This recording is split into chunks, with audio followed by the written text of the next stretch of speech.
So we're switching up the intro this week, and instead of doing the standard every week that we've done. And last week, Eric called it the crypto blue hour, which is funny, but it's the blue hour. So we'll start this week with just saying the agenda is XRP lawsuit, sort of the trickle down effects of that, the hackathons and how cool they can be. There's one specifically we want to highlight. Then Deep Learning has some free courses that I assume won't be free forever, but it's worth highlighting those. And maybe we've mentioned them. If we haven't, I'd be surprised. And then some hot takes as we always do. But let's start off with the XRP lawsuit. You had brought that up. I honestly have not really been paying attention to that. It's just been such a long slog that I don't really know what's up with that. But you said it was done yesterday. Finished yesterday. They came to a conclusion, or one of the courts did. I don't know if they'll appeal it or not. Everybody seemed to think that it was final. So cool. XRP is a token that it's been around for a long time, but in 2021, the SEC filed a lawsuit against them, saying that they basically were raising money for security. I forget exactly. The details were the SEC were like, you've been doing something very illegal, and we're calling your token a security. They've gone now through a 2-year lawsuit.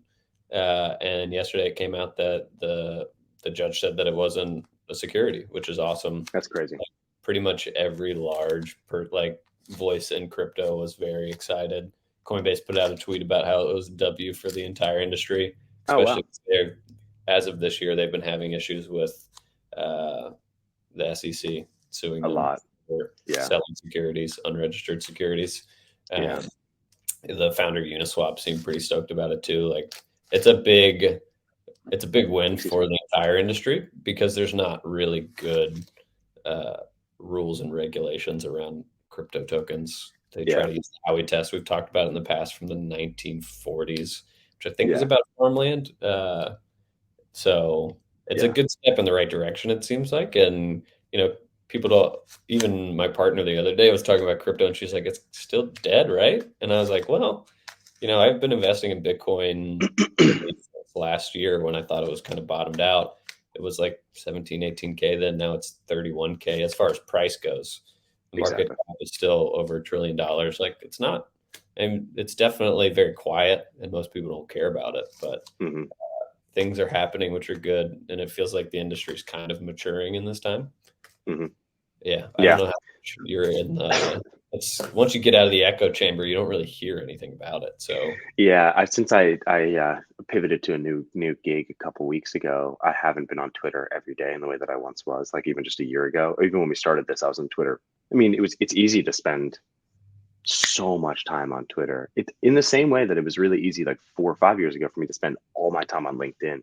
It's just so sort of like this stream of constant flow of nothingness that's so easy to get lost in. So I haven't really been on Twitter. So I didn't honestly see that. That's where I get most of that sort of news. Can you remind us what XRP's utility is, like as a token itself? Like, do you know much about that? I never really did a deep dive. I believe it was for like transfers. They wanted it to be like almost like a currency that you could use to transfer value to people. Like they wanted to kind of take over banks, I guess, or like the way bank transfers work. Was the surface level understanding of them. It's funny, man. There's like a cult following behind these guys. What's the XRP is the token? What's the network it's on? Do you know? Ripple. Yeah, Ripple is the company that created XRP, and XRP is its own blockchain too, I believe. So okay, cool. Yeah, exactly. It's got its own mechanism. It's not like Ethereum. It kind of predates it. Yeah, exactly. Dude, there are people who are like XRP maxis is like the way you would say it. Like they're maximalists about XRP. In the same way that there are Bitcoin maxis or Ethereum maxis, which is like a silly cultish way to say things. But I know somebody very close to me we were in a long car ride a couple years ago, and they're like, "Do you know much about XRP?" I was like, "Not really, such and such and such." And they're like, "Well, I have a friend who's trying to get me to buy, and he had bought a bag. He bought a lot of it. How many years ago from then?" And there's this lawsuit ongoing, and he's really bullish on it. He thinks it's a good investment, and he's trying to convince me. And I was like, well, honestly, I don't think anybody who's trying, like a friend who's trying to convince you to buy something is probably, I don't know, like that's kind of maybe not the best way to make a decision with your own money. I mean, maybe $100, like don't. Yeah, tiny bit. Yeah, sure. Yeah. And so I was very skeptical, but I think that there are people who are like XRP maximalists and are obsessed with it. And then there's a lot of overlap with that community and Hedera community. I know that the Hedera network, which is the hash graph, which is slightly different than a blockchain, so it's a different distributed ledger tech. They had they have a lot of overlap with people who are in the XRP community, because the XRP community sort of feels as though they've been on pause. Like that community of folks have been like sort of paused as a result of this lawsuit. And so they then, Yeah. I'm not sure if this is a reach, but then they had sort of gone into other interesting networks and distributed ledgers, and Hedera happened to be one of them. And Yeah. so there's been this like overlap between the two. So I'm sure that there's a lot of excitement in the Hedera community as well, just because there's so Oh much yeah. overlap. People are stoked. I bet. Yeah, Yeah. it's interesting. I think it's a good win for everybody. Also, it'll be funny if we put the name XRP anywhere in the description of this. Maybe we'll get some hits. These motherfuckers don't know what they're talking about. But I mean, Exactly. it's a passionate group of people. Yeah. Yeah, I'm sure. Yeah, and it's interesting because there are always. I think that they're like, of course, there are experts in these communities, especially when it comes to like. Let me just take like a step back and think about like the crypto communities. There are experts, of course, within each of them, technical experts and then financial experts. I guess you could say potentially. Maybe there aren't always financial experts in these communities. Like Pepe doesn't have financial experts. Like they're inherently like a meme coin that's useless. But then, like the majority of people who ride the wave, so to speak, are complete novices, and they even would find value in this because they don't even know. Yeah, exactly. Like, these people like me. Exactly. Or they'll be like, these guys know more than I do. Yeah. They use the word distributed ledger. All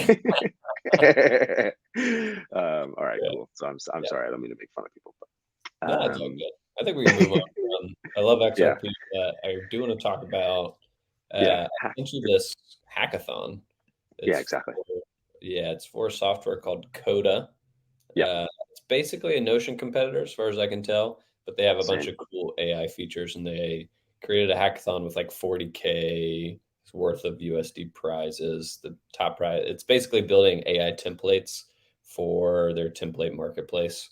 But the cool thing is that they kind of broke down what they wanted people to build, and their categories were for personal productivity, research and analysis, product development, marketing and selling, and business operations.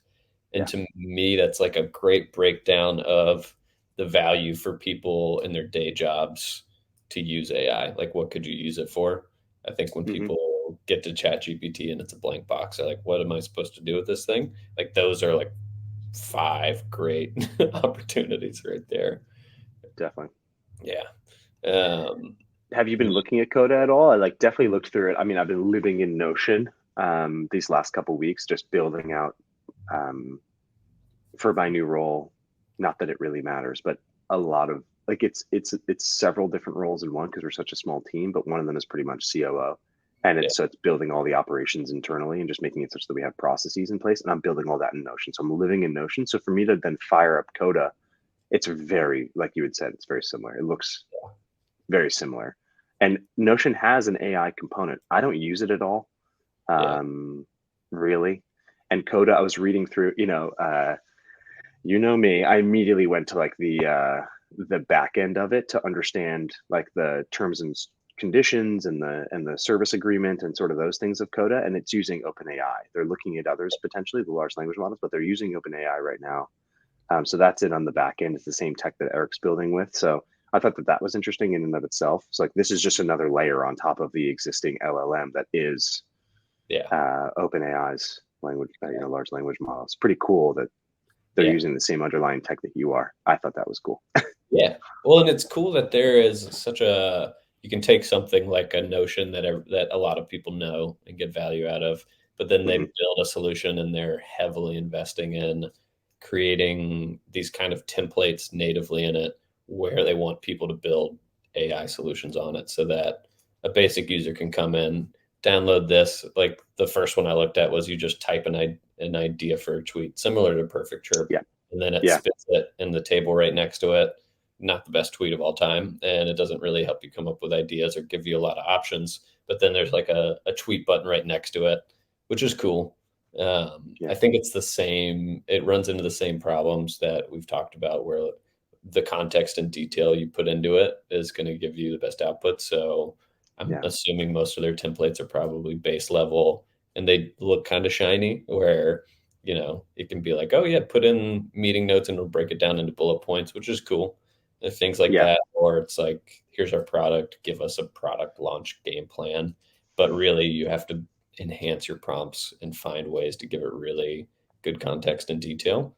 Yeah. I've been I thinking completely about agree. going in there. I feel like I could kind of body the competition and with writing some like very high level prompts in there that like pull source material and create these like weird waterfalls of prompts. But I That'd don't be know if cool. I'm gonna have time to finish it before Sunday. So Actually, yeah. So it's the 17th. So it's actually okay. Yeah. So I think it's Monday, isn't it? oh yeah, I think so.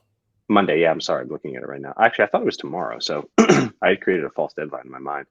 Yeah, It's Monday midday Pacific time, so 9 a.m. Eastern yeah, that this closes. So yeah, people should check it out. Hackathons are cool. That's how Eric got started in all this, and a very different one. One of the judges overlaps though. It's Ben from Ben's Bites oh is he's one of the oh, judges here.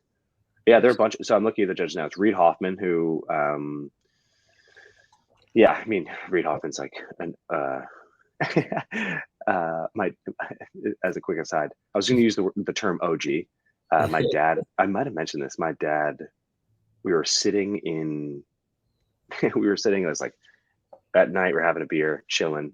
And my dad was like, have you ever heard the term OG? I was like, yeah, of course. What's up? He was like, yeah, somebody recently called me an OG. And I was like, he was like, what does that mean? I was like, oh man, it's awesome. It's a really good thing. But what Yeah, it comes from, which is so random to me, thinking about it, is original gangster, which is like a hip hop term from the 90s, I guess, or maybe the turn of the century. I don't know who said it first. It must have been like, something that was then definitely adapted. came But from 90s hip hop. Yeah, yeah, gotta be. And so like an original gangster makes me think of like 50 Cent. yeah, um, so funny. I was gonna say Reid Hoffman's like an OG, which is like I try. That's a weird term to use. I don't mean it. I don't know. It's weird, but he's a partner at a huge VC, and he's big in AI, and he interviews a lot of the biggest names in AI. So he's a real serious heavy hitter. And yeah, then Ben Tossell, who's of Ben's Bites, which is like the most popular probably newsletter in AI space, and then a few other people I hadn't really heard of, but some heavy hitters it seems. yeah. So seems It's like a cool. pretty cool idea. Yeah, yeah. I think The it's one sweet. thing, yeah, I go know. ahead. Yeah, we'll see if I get anything for it. I really want to build something, but also it's a Friday now, and I'm still trying to balance. It's been a wild 2 months. Yeah, exactly. I was thinking about something along the line. I was looking through their templates to see what already exists because they're actually it's really, really robust what's already been built. And Yeah, then there was actually a business analysis that was in there. Like my issue with going into Notion, I don't mean to. I don't really know how long we're taking here. I don't mean to. yeah. Yeah, Letting rip, man. yeah. The one thing I was to say is going into Notion, you have these templates at your disposal, and there's like projects, and there's all these different things that you can create, and there's wikis and things, but effectively at the most baseline, they're all just databases and they're just with shiny titles and Yeah, so or different sort of icons around them. So when you understand that fundamental sort of basis, for me personally, it makes more sense to just start from scratch and like just completely and totally build things from scratch. yeah, But I realize it's probably not the best for everybody. But the design sort of like assumptions that they make just don't really fit into my own sort of the way that my mind works. So I end up ripping and replacing most of the time or just starting from scratch. yeah, And with these, I think it was more robust personally in my experience. There are so many templates for Notion, don't get me wrong, but it's so overwhelming. There are too many, and ultimately, there are too many for me to actually dig through. I'd rather start from scratch and then rebuild and iterate and iterate and iterate, and feel more ownership. But with Coda, there are certain things like there's a SWOT analysis, which is a specific thing when it comes to like looking at the competitors and thinking about how to like build business models. And then there's actually a different one which I had never heard of that actually Coda has a template for. And then I clicked on a link that was inside of the template that then brought me to an article that was written on Coda's blog by the person who had built the template, explaining what that analysis was. It's like, wow, they've actually been doing this for quite some time, and they've been sort of like bolstering the content behind it to make it more useful. So I think yeah, that they're doing a great job with that. I was really personally, I was impressed because when I looked at it, I was like, oh, there's a Notion competitor, but maybe it's completely and totally like there can be a world in which both exist very sort of, yeah, yeah, it seems like really robust and it seems like they've got a lot of content behind it. So I was impressed personally. yeah. They got their I ducks in a didn't, row. I've been impressed with it too. I mean, just Yeah, going through, I was trying to learn about it, and the UX of learning is really good. It's something that, definitely. I mean, it's very nerdy inside baseball, but if you Yeah, can, first time you're using a software, like actually watch videos and go natively. Like if I don't understand something, I look to the right and there's a thing I can click that's like understand how to use this. That's very exactly. nice, and not everybody does that. Yeah, exactly. I couldn't agree more. Notion's a little bit. I feel like there's this learning curve with tools that we love. That's a little bit more hands-on. You got to get your hands dirty to use them well. ChatGPT is a good example. It's Yeah, very easy to open it up and then never use it again if you feel a little lost. And similar with Notion, it's like this is a great tool if you know how to use it. We have a buddy who like I have a collaborative call with him next week to see how he uses it. I'm gonna show him how I use it, and then we're gonna sort of hopefully walk away with understanding of I can use it. I hadn't thought about using it this way, and he'll hopefully have the same ideas yeah, or similar thought process after chatting about it. I feel like with Code AI, I've got an idea, and I'm not sure if I'll end up building it, but it'd be very useful. And it's not difficult here. It doesn't require prompt engineering really. I think it'd be very helpful for me. For me, what I do is every single call, I'm client facing pretty much in every role I've had for 10 years. I'm taking extensive notes, just stream of consciousness, so that I understand or remember the call just in general. And then I usually synthesize that and I'll either send it internally or then I'll use that to send a follow up externally to the person I was speaking to. And then that informs all later discussions. yeah, So, and taking those extensive notes has saved my ass countless times just because there are things that people say. I usually use quotations if people say certain things that I think are interesting or whatever. Um, it'd be really, really helpful to have that all summarized immediately, right? To have like yeah, the top points. And so I guess that it would require some prompt engineering because ultimately it doesn't, how does a reasoning engine know what the most important things are? yeah. But My brain already created a prompt for it in there for like Notion or Coda, where yeah, it's like exactly. you type them into a field, and then at the end you hit a button that inserts it into a prompt that has an example of a previous email, of a previous summarization and email that you've sent, and then Hmm, hmm. automatically kind of fills in the blank with, because I'm assuming you take name, Yeah, company, like the stuff at the top. Uh, of course. yeah, you could do that. That would be cool. It does a lot of legwork, but if you're doing it so many times, you could save. Exactly. That's the Yeah, thing is like I've been literally doing that for 9 years as my yeah, job. yeah. So if you can make that automated, it'd be really, really, really cool. Okay, cool. So that's enough free information. Let's get on. So stop talking about it. Yeah, I think we should build that instead of talking about it. So I feel Truth. remnant or yeah, I shouldn't have said that, but That's okay. it's all good. Chuck coming out 3 weeks. Knock it Yeah, out. exactly. All right, cool. The next one we had was speaking of like free, cool resources. Hackathons are awesome, obviously, and that's sort of our got to start. Um, I think that those like sort of. I remember the last thing I'll say on hackathon. When I was looking at this sublet about a year and a half ago. I was actually living in Austin with near you, and Yeah, I was looking at this sublet in Brooklyn, and I had spoken to her, and I was at a hackathon, and the hackathon took place in a house, and the house was just rented for the hackathon, and I was volunteering there, and I love hackathons. Hackathons are awesome. Like yeah, I've been a part of hackathons since 2013. In the Peace Corps, we did a hackathon, but not through the Peace Corps. It was part of a tech something else called Bongo Hive, which is based in Lusaka in Zambia. But yeah, I mean, hackathons are so fucking cool, man. Like it like creates this false deadline, or it's like it's ephemeral. It doesn't really matter what the deadline is, but it creates sort of pressure on you, and it yeah, forces you to sort of iterate and think. And oftentimes people are up really late working on things. Yeah, it's cool. Hackathons are cool. And this woman who I was subletting from, this young lady, had no idea what that was. She works in the movie industry, and it was cool to just have to explain it. I was like, oh wow, I've been thinking about hackathons for I don't know how many years, 10 years plus. yeah. Um, Yeah, it's so funny it's that cool. people Yeah, don't know what it is, but I guess that's one of those things that, kind of nerdy. I don't don't know. let I you guess it's talk. kind of Yeah, it is nerdy. pretty nerdy. I'll give you that. I guess so. Yeah. Yeah. But speaking of free resources, other than hackathons, deep learning. Do you know much about the organization Deep Learning? No, I get it confused with DeepMind, which was an AI company Oh that yeah, I think Google bought and now has been rolled into Google. But yeah. no, do you know much about deep learning? Not really. I mean, I know DeepLearning.ai is the founder of that company. That guy, I don't know his name. I feel honestly kind of silly for not knowing his name, wanting to talk Yeah. about him. Um, He's an OG. I think he's from DeepMind. he is Yeah. Andrew Ng. I'm not sure how to say that last name. But Andrew, he's an incredible newsletter that I've been subscribing to for so many months. I mean, maybe over a year now. But when you look at DeepLearning.ai, they have an incredible breadth of free courses you can take. I mean, Eric's been looking at these for a long time. I've taken a few of them. They're usually less than an hour. There are all sorts of levels of them. I don't know that they'll be free forever. I kind of doubt it They because kind of these are stay free really for now useful. on them so that they can open They it do. up. Like, yeah. Exactly. I think that's kind of what I was getting at, is that these probably won't be because they're framing it in such a way that sort of, yeah. So I'm looking at them now. It says free for a limited time. Yeah. So it just sort of implies that they're going to make them not free. But they're incredible and really, really useful. And this is the differentiator between people who are building and are not building, I think, is the ability to sort of just sit down and take these sorts of courses. And of course, building, then you understand things better and you're going to be able to iterate. But this is a great place to start, I'd say. Yeah. And they make it very easy and simple with examples that you can code with directly in a Jupyter notebook and on the page. It's wild. Yeah, it's The amazing.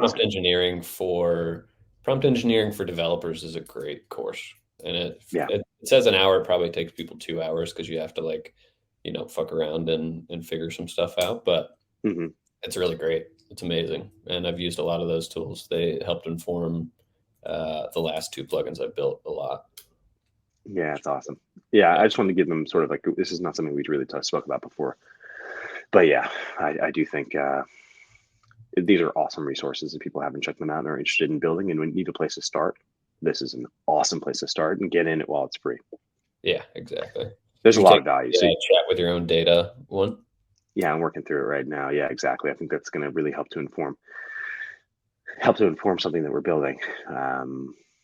So yeah, I'm working through it, and I haven't finished the course, but yeah, I'm working through. What I was thinking is like I'll take the course and then I'll go through and I'll do it again, and so that I like am more hands on the second time. Nice. So that's kind of the approach I've been taking, but I don't really know. Learning is always something that's difficult, and I think that there are a million ways to do it. I'm not sure what's best for me, even though I'm, 32 now. It's like I'm still Yeah. figuring out how I'm or what kind of learner I am. You meet people who understand themselves better and Yeah. seem to know how they learn more acutely than I do. But I think that that's what I'm gonna do with these. I still don't know what the best way for me to learn. Yeah. I feel you. Me either. It's like learning's hard. You really have to want to learn, but then once you sit down to do Yeah, it, it's like, yeah, oh, it's that was fun. yeah. Yeah, exactly. If it's something you like I love specific things, and it doesn't feel like learning at all. What I'm doing for work right now doesn't feel like work, but it's technically work. Yeah. Um, no, that's good. So shout out to Deep Learning and DeepLearning.ai. Go check it out. It's awesome. Yeah. For real. Do you have anything to add about those guys? No, I think it's Yeah. cool. Cool free resources from some very well respected people in AI. Go Yeah, do it. Go do definitely. it now. All right, cool. That was it. What do you have any hot takes this week? Oh yeah. What I do you just got? thought of one. My hot takes are never that hot. But we were talking some of the stuff we talked about too a few weeks ago. I think I was talking about how people made fun of apps that are just using OpenAI's API in the background. They call them like a I thin remember, wrapper yeah. over OpenAI. I was watching one of my favorite YouTube channels, the Y Combinator YouTube channel, and Michael and Dalton did one on ChatGPT. I think it came out this week, but part of it, they said a lot of things that resonated and are similar to things that we've been saying the last two Cool. months. And I was like, my hot take is that you don't need validation to have good ideas. If you think differently, like you should just trust your instincts, because I think going counter to a lot of what people are saying, which are like, there's no moat in what you're building, or these things are dumb. It said something specifically about, when the mobile phone or the iPhone was created, we didn't know that there was going to be an Uber.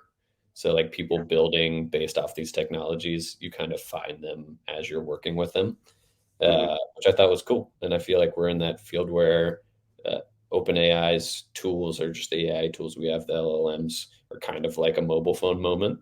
And there's a lot of things to be built underneath that, and nobody has any, you can't connect the dots until after they've been connected. Hmm. So you kind of Exactly. have to, you have to actively do it. So yeah, it was kind of validating to watch that. Oh, that's awesome. We can That's link it cool. below. But I haven't seen that one. Yeah. Yeah, it's a good idea to link it. I'm just gonna make a note to, yeah. yeah, YouTube has a cool link feature where if there's other YouTube videos, it's like super easy to link in the description. Awesome. All right, I love it. Yeah, I What's don't your hot really take? have. That's a good question, man. I mean, I don't know. I think that I've recently been pretty happy with the. How do you articulate this? This is a tough one. I've always been sort of uh, easily excitable. So like an idea can really get me really excited, and then it'll be easy for me to then like sort of not act on that idea, and it'll just become something that was a fun idea that I thought a lot about, and ultimately didn't come into any sort of fruition. And that can be like moving to a place, or it can be. So like I'd thought last week for a moment, my friend who lives in Colorado had been like, "Hey, you should move in. I just got into a new place." And I was like, "Oh, interesting." And for like 2 days, I really thought about it, and I was extremely excited about it, and I thought a lot about it. And then I was like, "No, it doesn't make any sense." And so I had to call him and explain why. Um, but I think that that can be sort of distracting at one from one perspective, but it's also I think fun to be flexible enough to sort of embrace ideas and embrace thoughts wholeheartedly. Like when I had been given the position, like the opportunity to join this new company, it honestly felt like a huge pivot, but ultimately I think it's a really, really good decision. And so I'm really, really happy with the flexibility of mind to be like, this is so off from what it is I've done in the past. I probably can't do it. I'm Yeah, glad that that's not the way that I approach those ideas. It's not like, oh, I can't do that. That's something I couldn't be. There's no way. It's too far out in left field.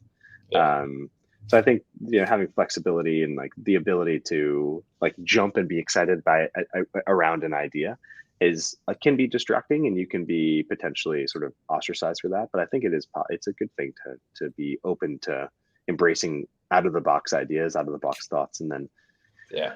yeah. So that's kind of a weird hot take, but I was thinking about that earlier. I I was like, like yeah, that. yeah, I'm glad I'm able to be distracted. I'm glad that the distractions sort of are helpful for me as opposed to being a really negative thing. I think it's really Yeah, easy to think of distractions as bad.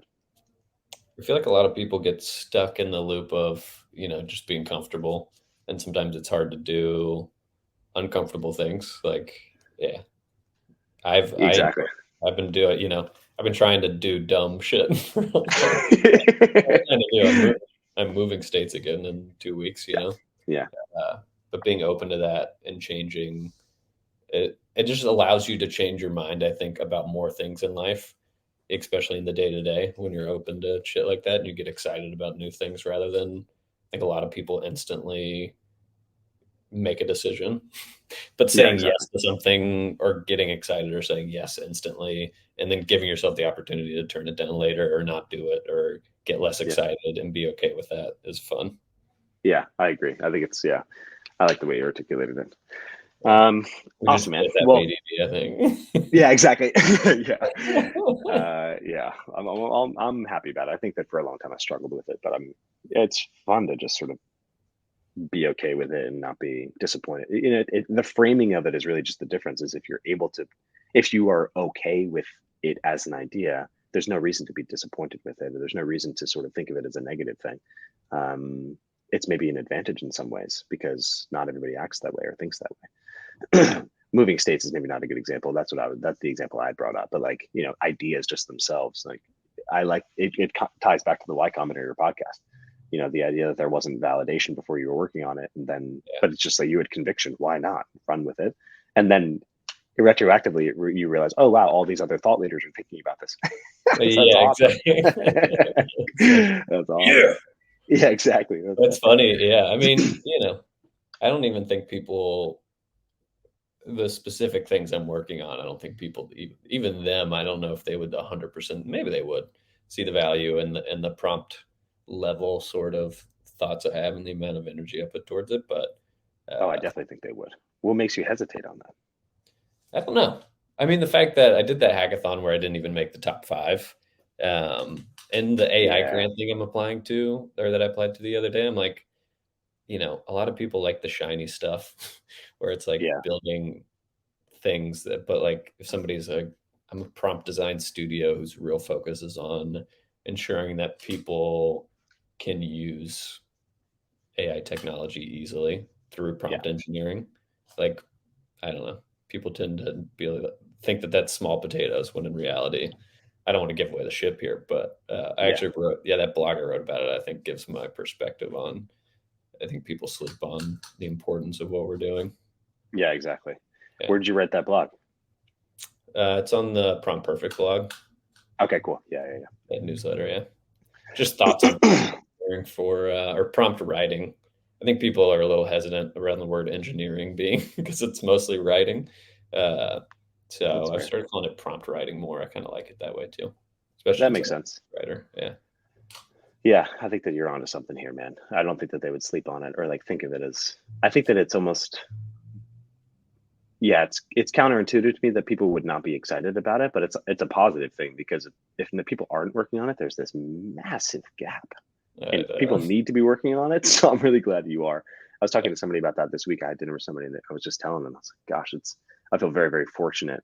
Oh, they had watched the most recent episode, and they're like, "Oh, is it really just interviews?" I was like, "No, I want for that one to have been an interview with Eric because we have a crazy resource, and it happens to be.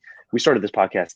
We didn't know anything about any of large language models, Yeah. Exactly. and I knew OpenAI. I was recently going through bookmarks in my old browser just so I could port them over to a new browser I'm using on a new computer, and I had a job linked that was now taken down from OpenAI because that was like a dream job to work at that company with Sam Altman. Yeah. So that organization's been on our radar, but ChatGPT hadn't been launched. ChatGPT 3.5 hadn't been launched. I mean, What? Maybe so ChatGPT had been. When did it launch? the second model had been out, but the third model Yeah. hadn't been out yet. Yeah. So Yeah. we didn't have like access to the actual. Yeah, because OpenAI has been building it for 7, 8, maybe 8 years now. No, I I know think that so. was, yeah. Well, I feel like ChatGPT went live in November or December, but maybe, dude, time is weird. Um, Oh, it's been around that Maybe long. it was I in thought. January. It would have been right around the time we were starting. So Okay. maybe. But I don't I thought that when they launched 3.5, that was the fastest user acquisition of any product to date. Well, And that no, had it happened was. while we were, I'm actually interested now. yeah. The ChatGPT launch. November. Yeah. So it Wow. was, I think time's melting together for us, but we had been playing around with it a little bit for sure. Okay. Okay.